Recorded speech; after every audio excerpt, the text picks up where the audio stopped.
today I'm going to teach you how to pogo stick, what this pogo stick does, and how it works. So there's a pole, a rubber part, and a spring in here. When you jump, the pogo stick gets the pole, and there's a flat part here that goes up into the spring. Spring rebounds like it always does, and then it pushes this back down. And then you keep on doing that, but you have to put your foot down. Keep on doing that. The pogo stick's gonna do it for you. You just have to get balance, like pushing it out, leaning your back, stuff like that. If you want to go forward, you have to you're like this, then this, then this, then this, then this, then this, then this. But don't lean back too much, and don't lean forward too much, because that's not gonna end well. So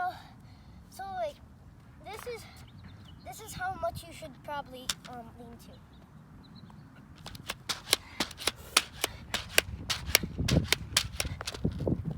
So less you can barely see me, but I'm still doing. Now if you want to stay in one spot, you have to just keep putting your feet down, and if you feel like you're falling forward, then pull it back. If you feel like you're falling back, just push it forward. If you want to turn like this, pretty much what I'm doing is just bouncing in one spot, which I told you how to do, and I'm just turning my back and doing this with my arms, but not too much, or else I'll be like yo-yee, and that's not really good. So yeah, and a pogo stick has two parts. These two, well, three sort of.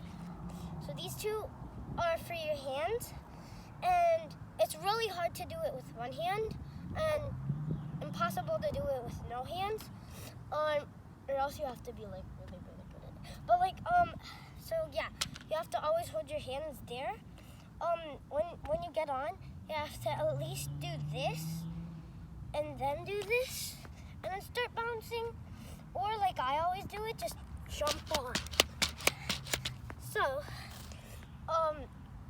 then if you want to go somewhere like this, it's not that easy,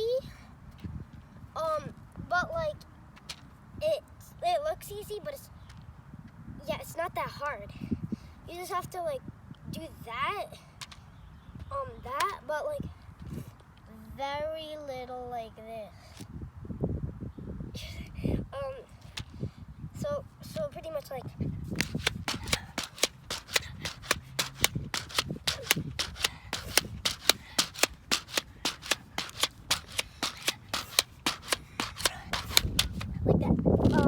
And yeah, thank you.